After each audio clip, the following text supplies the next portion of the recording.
Top 50 study YouTube channel में आप सभी का स्वागत है। यदि आप एमपी वर्ग 3 की तैयारी कर रहे हैं, टेट एग्जाम की किसी भी तैयारी कर रहे हैं, तो आपको यूट्यूब पे सर्च करना है टॉप 50 स्टडी और सभी सब्जेक्ट के हिसाब से हम आपको तैयारियां करा रहे हैं। चैनल को एक बार सब्सक्राइब कर लें। दोस्तों, आज एक बहुत ज़रूरी हम आपका टेस्ट लेने वाले हैं जिसमें 45 प्रश्न आपसे पूछे जाएंगे और आपको उसके उत्तर बताना है। हम भी साथ में आपको उत्तर बताते जाएंगे, लेकिन देखते हैं कि 45 प्रश्नों में से आप पर कितने प्रश्न बनते हैं। आप कमेंट बॉक्स खोल लें और कमेंट में उत्तर देना है। यदि कोई कमेंट बॉक्स में उत्तर नहीं देना चाहते तो इन विधियों को ध्यान से सुने। आपके लिए इसमें से कम 3 नंबर का काम इसमें से बन सकता है। देखिए कितने महत्वपूर्ण हैं। शुरू करते हैं। पहला, क्षेत्राटन विधि की विशेषता नहीं है। इनमें से जो क्षेत्राटन विधि है उसकी विशेषता क्या नहीं। जितनी भी विधियां हैं शिक्षण की उससे संबंधित 45 महत्वपूर्ण प्रश्न हैं जो बार बार पिछले पेपरों में पूछे गए हैं। तो क्षेत्राटन विधि की विशेषता नहीं है, तो ये 4 यहाँ पर दी हैं। तो आपको बता देंगे क्षेत्राटन विधि की व्यवस्था क्या नहीं है, विशेषता क्या नहीं है। समय की बचत ना होना, इसमें समय की बचत होती है क्योंकि। तो कौन कौन सी विशेषताएं क्षेत्राटन विधि की देखें। विद्यार्थियों में उत्साह पैदा करना एक क्षेत्राटन विधि की विशेषता है। विद्यार्थियों को ज्ञान में अभिवृद्धि करना, ये भी क्षेत्राटन विधि की व्यवस्था है। समाज व घर में उत्तम संबंध स्थापित करना, ये 3 विशेषताएं क्षेत्राटन विधि की। एक नहीं है, वो क्या है, समय की बचत ना होना। इस प्रकार से आपको कई जानकारियाँ इस वीडियो को देखने से मिलेंगी। और देखें, इस वीडियो को मैं आपको बता दूं कि पूरा जरूर देखना, क्योंकि आपका एक भी क्वेश्चन छूट गया ना तो आपके लिए ही नुकसान होने वाला है। इसलिए इस वीडियो को पूरा देखें। निम्न में ऐसे कौन सी विधि सामाजिक अध्ययन शिक्षण में प्रयुक्त नहीं की जा सकती। सामाजिक अध्ययन में शिक्षण में कौन सी विधि इसमें से प्रयुक्त नहीं होती। तो प्रायोजना विधि, ये तो सामाजिक अध्ययन में क्या होती है, प्रयुक्त होती है। ठीक है, प्रायोजना विधि होती है। समस्या समाधान विधि भी होती है और पात्राभिनय विधि भी होती है। सारी सामाजिक अध्ययन प्रयुक्त होने विधि वाली विधि। लेकिन यहाँ पूछ रहे कौन सी नहीं होती। पेपर में ये भी आपको देखना है कि पूछा क्या जाता है। तो इनमें से कोई नहीं, मतलब तीनों होती हैं, इसलिए इसका उत्तर हो जाएगा इनमें से कोई नहीं। देखो, आप एक प्रश्न भली पढ़ रहे लेकिन आपको 3 उत्तर और समझ में आ रहे। प्रायोजना विधि के जन्मदाता कौन है। प्रायोजना विधि के जन्मदाता कमेंट में आप बता सकते हैं कि कौन है। देखिए, बेलार्ड दिया है ऑप्शन में, विलियम किलपैट्रिक दिया है, रिचर्डसन दिया है, जॉन डी भी दिया है। तो इसके विधि के प्रायोजना विधि के जन्मदाता कौन है, विलियम किलपैट्रिक हैं। ठीक है, आप स्पीड से कमेंट में हमारे बोलने के पहले उत्तर दे सकते हैं। चलिए अगला देखें। किलपैट्रिक ने प्रोजेक्ट विधि के भेद बताए हैं। किलपैट्रिक ने प्रोजेक्ट विधि के कौन कौन से भेद बताएं। सृजनात्मक प्रोजेक्ट बताया, रसास्वादन प्रोजेक्ट, समस्यात्मक प्रोजेक्ट या उपर्युक्त सभी। तो इसका उत्तर हो जाएगा उपर्युक्त सभी। ठीक है, इसका उत्तर डी हो जाएगा। तो आपको याद रखना है किलपैट्रिक जी ने प्रोजेक्ट विधि के कितने भेद बताए, 3 भेद बताए हैं, सृजनात्मक, रसास्वादन और समस्यात्मक। 45 प्रश्न आज आप ये पढ़ लेंगे तो आपका बहुत सी विधियों से संबंधित क्वेश्चन क्लियर हो जाएंगे। बिल्कुल पूरा आपके लिए बहुत अच्छा वीडियो होने वाला है। यदि आप कक्षा में दहेज की समस्या पढ़ाना चाहते हैं तो आप किस विधि को सर्वश्रेष्ठ मानेंगे। ऐसे ही प्रकार के क्वेश्चन आपने देखा होगा पेपरों में पूछे जाते हैं। तो यदि आप दहेज की समस्या को तो कौन सी, पात्राभिनय विधि, प्रयोगशाला विधि, भाषण विधि या अनुसंधान विधि, कौन सी विधि। आपको खुद समझ जाना चाहिए कि पात्राभिनय विधि के द्वारा हम दहेज की समस्या को अच्छे से समझा सकते हैं, अभिनय करके उसके विषय में। ठीक है, अगला देखें। प्रायोजना पद्धति का आवश्यक पद नहीं है। प्रायोजना पद्धति का आवश्यक पद कौन सा नहीं है। तो ज्ञात से अज्ञात की ओर, ये इसका आवश्यक पद नहीं है। ज्ञात से अज्ञात की ओर प्रायोजना विधि नहीं बढ़ती। कौन कौन से इसके आवश्यक पद हैं, तो ये तो इसका उत्तर हो गया सही। आवश्यक पद कौन कौन से प्रायोजना विधि के, कार्यक्रम को क्रियान्वित करना ये है, संपूर्ण कार्य का लेखा लिखना ये भी प्रायोजना पद्धति का आवश्यक पद है, और यथासंभव सहायता करना, ये सारे उसके क्या हैं, आवश्यक पद हैं। और देखें, अब इसका उत्तर आप कमेंट में बताइए। सामाजिक विज्ञान शिक्षण की वह कौन सी पद्धति है जो दोषपूर्ण होते हुए भी सर्वाधिक रूप से प्रयुक्त होती है। दोषपूर्ण है सामाजिक विज्ञान की पद्धति, लेकिन सबसे ज़्यादा प्रयोग होती कौन सी विधि है, लिखित है या कहानी है या फिर नाटक विधि है या फिर व्याख्यान विधि। दोषपूर्ण है लेकिन सबसे ज़्यादा प्रयुक्त होती, कौन बताता है कमेंट में सबसे पहले उत्तर। हाँ जी, तो आपको बता दें कि दोषपूर्ण लेकिन सबसे ज़्यादा सामाजिक विज्ञान वह हुए व्याख्यान विधि। हाँ जी, चलिए आगे बढ़ते हैं।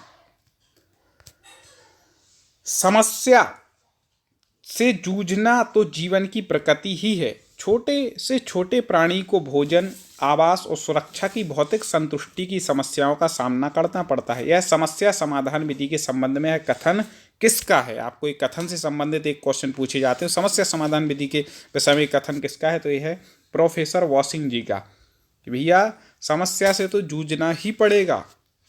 ठीक है, चलिए और देखते हैं। प्रायोजना विधि के दोष के संबंध में असत्य कथन कौन सा है?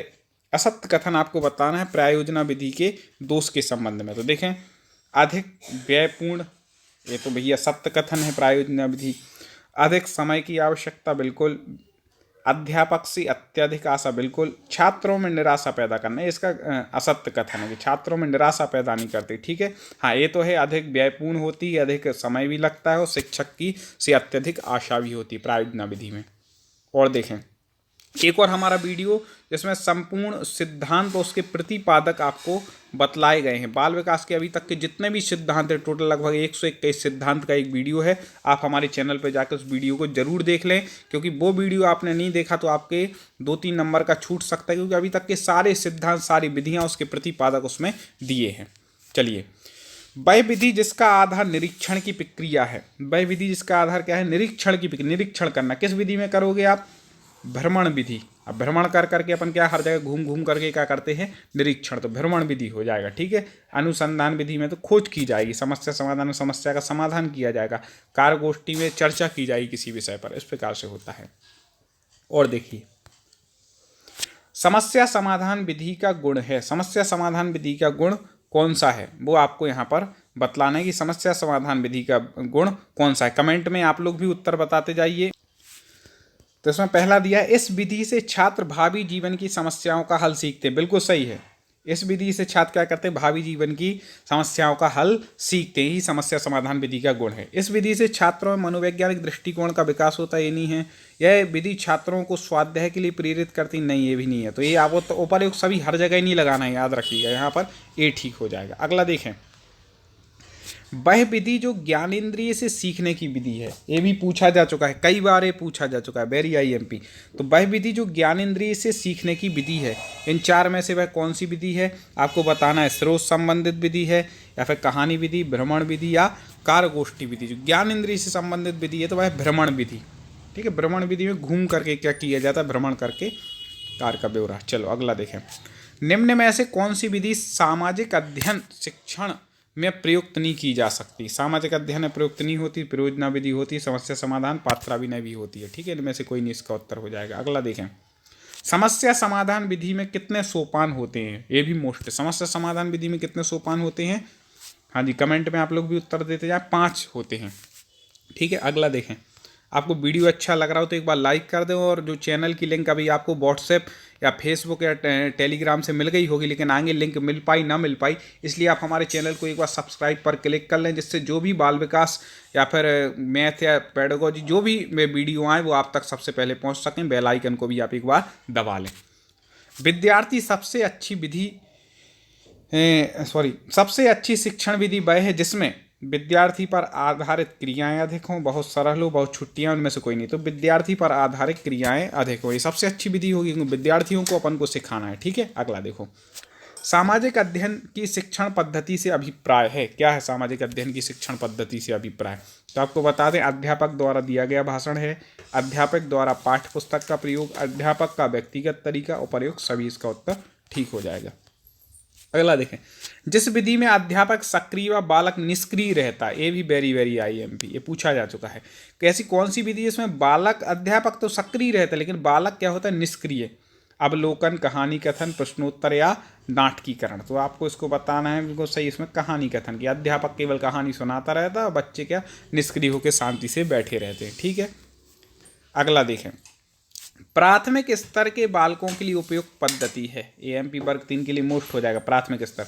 तो प्राथमिक स्तर के बालकों के लिए उपयुक्त पद्धति कौन सी है? व्याख्यान, कहानी कथन, खेलकूद या फिर प्रश्नोत्तर। प्राथमिक स्तर की बात कर रहे हैं तो आप खुद आराम से कमेंट में इसका उत्तर दे सकते हैं कि उसके लिए खेलकूद। प्राथमिक स्तर में बच्चे क्या खेलकूद से ही क्या करेंगे? शिक्षा प्राप्त करते हैं। अगला देखिए, कहानी कथन विधि से बालकों में विकास होता है। किस चीज का? विषय का, तार्किकता का, कल्पना का या ज्ञान का। तो आपको बता दें, कल्पना का विकास, कहानी सुन करके वो ऐसी कल्पना बना लेते हैं, तो कल्पना का विकास होता है कहानी सुन करके। जिस विधि में कक्षा दो दलों में विभाजित होकर वार्तालाप में उलझ जाती है, ये भी पूछा जा चुका है। ये वही पे है जो पिछले पेपरों में क्वेश्चन पूछे गए, वेरी आईएमपी प्रश्न है, याद रखिएगा। तो जिस विधि में कक्षा दो दलों में विभाजित होकर वार्तालाप में उलझ जाती, व्याख्यान विधि, वाद विवाद विधि, खेल या योजना। तो वाद विवाद विधि इसका उत्तर ठीक हो जाए, वाद विवाद आपस में करते हैं दो दलों में जाकर के, ठीक है। अगला देखें, कौन सी विधि वैज्ञानिक ढंग से हल पर बल देती है। आप कमेंट में उत्तर बताएंगे तो आपको अपना पता चलेगा कि आप पे कितने बनते हैं, ठीक है। इसका उत्तर बताना है। तो कौन सी विधि वैज्ञानिक ढंग से हल पर बल देती है, पर्यवेक्षित, निरीक्षण, प्रयोगशाला या समस्या समाधान। तो इसका हो जाएगा समस्या समाधान विधि, ठीक है। क्या हो जाएगा इसका, समस्या समाधान विधि वैज्ञानिक ढंग से हल पर बल देती है। और देखिए, मानसिक शक्तियों का विकास करने वाली पद्धति कौन सी, जिससे मानसिक शक्तियों का विकास होता है, ऐसी पद्धति। समस्या समाधान, अवलोकन, समाजीकृत, अभिव्यक्ति या योजना। तो आपको बता, समस्या समाधान पद्धति कैसी है, मानसिक शक्तियों के विकास पर बल देती है। चलिए और देखें, योजना व समस्या समाधान विधि में अंतर है।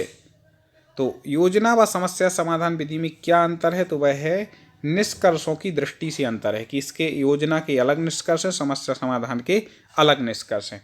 तो उसकी अपेक्षा इसमें क्या हो जाएगा, अंतर हो जाएगा। चलिए और देखते हैं अपन इसके आगे।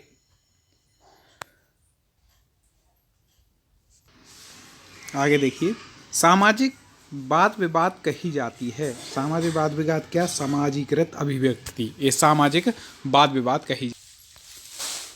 इकाई पद्धति के पद नहीं होता। इकाई पद्धति का पद क्या नहीं होता, वो आपको बतलाना। अनुसंधान, प्रस्तुतिकरण, आत्मसातीकरण या फिर व्याख्यान। इकाई पद्धति का पद नहीं है, वो क्या है, व्याख्यान, ठीक है। चलिए अब स्पीड से आगे बढ़ते हैं थोड़ा। छोटे बच्चों के लिए उपयुक्त नहीं मानी जाती है कौन सी विधि, समस्या समाधान विधि, ठीक है। नाटकीकरण अच्छी मानी जाती है, अवलोकन और योजना पद्धति अच्छी मानी जाती है छोटे बच्चों के लिए, केवल समस्या समाधान विधि अच्छी नहीं मानी जाती। अगला देखें, निम्न में से कौन सा पाठ योजना का सोपान नहीं है। पाठ योजना का सोपान कौन सा नहीं है, प्रस्तुतिकरण ए है, स्पष्टीकरण भी, प्रयोग, पुनरावृत्ति मतलब इसका हो जाएगा, स्पष्टीकरण इसका हो जाएगा सही आंसर। प्रस्तुतिकरण है, प्रयोग है और पुनरावृत्ति पाठ योजना का सोपान है। चलिए, प्रायोजना विधि के जनक किस देश से संबंधित हैं। प्रायोजना विधि के जनक हैं, उनका संबंध किस देश से है, वह है अमेरिका से। प्रादेशिक विधि की स्थापना किसके द्वारा की गई, ये भी याद रखिएगा। प्रादेशिक विधि के जन्मदाता कौन है, उनकी स्थापना किसके द्वारा की गई है। 4 ऑप्शन हैं, तो इसका ऑप्शन सही हो जाएगा ए, ठीक है, हर्बर्टसन। इनके द्वारा क्या की गई थी, प्रायोजना विधि की स्थापना की गई थी।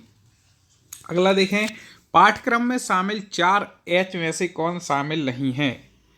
देखो, ऑनेस्ट शामिल नहीं है, हेल्थ है, हेड है, हैंड है, ठीक है, 3 शामिल हैं, ऑनेस्ट शामिल नहीं है। और देखिए अभी और प्रश्न हैं, आज ही एक ही वीडियो में पूरे ले रहे हैं। अगला देखें, निम्नलिखित में से कौन सी व्याख्यान विधि का लाभ नहीं है। व्याख्यान विधि का लाभ कौन सा नहीं है, तो देखें डी, इससे विद्यार्थियों के श्रवण कौशल का विकास नहीं होता। इससे होता है भी, ये व्याख्यान विधि में सुनते हैं तो उनके श्रवण कौशल का विकास होता है, तो ये लाभ नहीं है। और देखिए, निम्नलिखित में से कौन सा भाषण विधि का दोष नहीं है। भाषण विधि का दोष, यह विद्यार्थियों को निष्क्रिय बनाती है, तो दोष है। यह स्पष्टीकरण का एक महत्वपूर्ण साधन है, ये दोष नहीं है, तो गुण है कि भाई स्पष्टीकरण इससे होता है, ठीक है। तो ये इसका दोष नहीं हो, बी इसका आंसर सही हो जाएगा। और देखिए, किस योजना द्वारा पिछड़े हुए बालकों की शिक्षा का उपयुक्त ढंग से प्रबंध हो जाता है। ऐसी कौन सी योजना है जिससे पिछड़े बालक की शिक्षा का उपयुक्त ढंग से प्रबंध होता है, तो वह है सम्मेलन योजना, ठीक है। चलिए और देखते हैं, बहुत महत्वपूर्ण प्रश्न है। चलिए देखिए, अगला बोल रहे हैं, औपचारिक वर्ग योजना, औपचारिक वर्ग योजना, अनौपचारिक वर्ग योजना, आत्मनिर्देश वर्ग योजना और सेमिनार वर्ग योजना। उपरोक्त रूपों को समाजीकृत अभिव्यक्ति विधि के लिए किसने बताया है, तो किसने बताया है, बाइनिंग और, ठीक है, एवं बाइनिंग जी ने इसको इसमें बताया है। कहानी विधि के लिए शिक्षक को क्या चाहिए, अच्छा विद्वान, अच्छा व्यक्तित्व, अच्छा कहानीकार, अच्छा कवि। तो अच्छी कहानी सुनानी है तो अच्छा कहानीकार होना चाहिए शिक्षक को। और देखें, सामाजिक ज्ञान शिक्षण के लिए पृथक कक्ष की अवधारणा किस विधि में की गई है? सामाजिक ज्ञान जो शिक्षण है उसके लिए पृथक कक्ष होना चाहिए, इसकी अवधारणा किस विधि में की गई है? तो उसकी अवधारणा किस विधि में? डाल्टन विधि में। ठीक है। और देखें, निम्न कक्षाओं में ज्ञानेंद्रियों के शिक्षण हेतु आप कौन सी शिक्षण पद्धति प्रस्तावित करेंगे? ठीक है, तो उसमें करेंगे निरीक्षण पद्धति। सामाजिक ज्ञान शिक्षण कक्ष की सर्वाधिक महत्वपूर्ण आवश्यकता है। सामाजिक ज्ञान शिक्षण का सबसे महत्वपूर्ण आवश्यकता कौन सी है? वह है सहायक सामग्री। ग्राम पंचायत का चुनाव संगठन एवं कारण प्रणाली किस शिक्षण विधि के द्वारा करवाना चाहेंगे? तो वह है प्रोजेक्ट विधि के द्वारा। ठीक है। वस्तुनिष्ठ परीक्षण प्रणाली श्रेष्ठतर है, क्योंकि सबसे श्रेष्ठ प्रणाली कौन सी मानी जाती है? वस्तुनिष्ठ परीक्षण की। ठीक है। क्यों है भाई? तो देखें इसमें क्यों है कि इसमें पूरे पाठ्यक्रम में प्रसारित होती है यह प्रणाली, इसलिए वह क्या है? श्रेष्ठ है। निरीक्षण विधि में महत्वपूर्ण सावधानी बरतनी चाहिए। निरीक्षण विधि में कौन सी महत्वपूर्ण सावधानी बरतनी चाहिए? कि पूर्व तैयारी एवं पूर्व निर्धारित उद्देश्य होना चाहिए। ये वो प्रश्न हैं जिस प्रकार से परीक्षा में पूछे जाते हैं, इनमें से आ सकते हैं। इसलिए आप हमारे और भी ऐसे वीडियो आपको मिलते रहे, इसलिए चैनल को सब्सक्राइब कर लें। और आपको यदि वीडियो देखना हो तो चैनल पर जाकर के आप प्ले लिस्ट में जाकर के हर सब्जेक्ट की वीडियो देख सकते हैं। सामाजिक ज्ञान शिक्षण की वह पद्धति जिससे दोषपूर्ण होते हुए भी सर्वाधिक प्रयोग का नाम है। तो वह दोषपूर्ण लिए सर्वाधिक प्रयोग होता है, व्याख्यान अपन उसके बारे में पढ़ चुके, रिपीट हो गया है। देखें, सामाजिक ज्ञान शिक्षण का महत्वपूर्ण गुण क्या है? वह है नेतृत्व क्षमता। ठीक है, सामाजिक ज्ञान शिक्षक का महत्वपूर्ण गुण है ये। वह विधि जिसमें शिक्षक को विद्यार्थियों के प्रति उत्तरदायित्व की भावना रखना पड़ती है, वह कौन सी विधि जिसमें शिक्षक बच्चों के प्रति उत्तरदायित्व की भावना रखता है? तो वह भ्रमण विधि।